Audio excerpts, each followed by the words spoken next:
السلام علیکم دوستو، حضرت سیدنا زید بن اسلم رضی اللہ تعالی عنہ فرماتے ہیں، میرے والد نے بتایا کہ ایک مرتبہ حضرت عمر بن خطاب رضی اللہ تعالی عنہ لوگوں کے درمیان جلوہ فرماتے کہ اچانک ہمارے قریب سے ایک شخص گزرا جس نے اپنے بچے کو کندھوں پر بٹھا رکھا تھا۔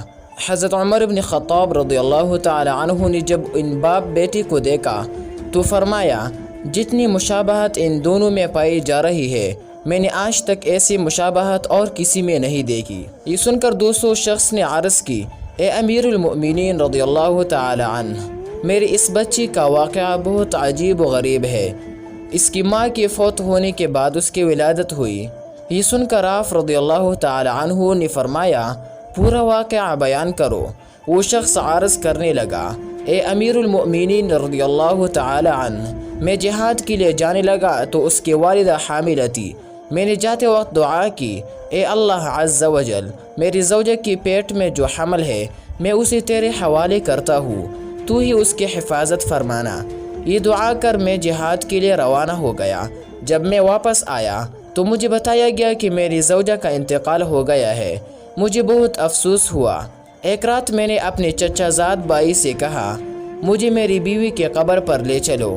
چنانچہ ہم جنت البقیع میں پہنچے اور اس نے میری بیوی کے قبر کی نشاندہی کی۔ جب ہم وہاں پہنچے تو دیکھا کہ قبر سے روشنی کی کرنیں باہر آ رہی ہے۔ میں نے اپنے چچا زاد بھائی سے کہا، یہ روشنی کیسی ہے؟ اس نے جواب دیا، اس قبر سے ہر رات اسی طرح روشنی ظاہر ہوتی ہے، نہ جانے اس میں کیا راز ہے۔ جب میں نے یہ سنا تو ارادہ کیا کہ میں ضرور اس قبر کو کود کر دیکھوں گا۔ چنانچہ میں نے پاوڑا منگوایا۔ ابھی قبر کودنے کا ارادہ ہی کیا تھا کہ قبر خود بخود کھل گیا۔ جب میں نے اس میں جھانکا تو اللہ عز و جل کی قدرت کا کرشمہ نظر آیا کہ یہ میرا بچہ اپنے ماں کی گود میں بیٹھا کھیل رہا تھا۔ جب میں قبر میں اترا تو کسی ندا دینے والے نے ندا دی، تو نے جو امانت اللہ عز و جل کے پاس رکھی تھی وہ تجھے واپس کی جاتی ہے۔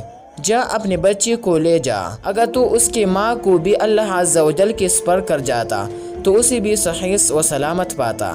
پس میں نے اپنے بچے کو اٹھایا اور قبر سے باہر نکلا۔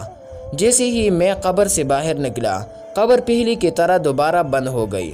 صحابی رسول صلی اللہ علیہ وسلم و رضی اللہ تعالی عنہ نے اپنا بیٹا اللہ عز و جل کے سپرد کیا تو اللہ عز و جل نے اسے قبر میں بھی زندہ رکھا۔ دوستو، اے اللہ عز و جل، ہم بھی اپنا ایمان تیرے سپرد کرتے ہیں، تو ہماری ایمان کی حفاظت فرمانا اور ہمارا خاتمہ بالخیر فرمانا۔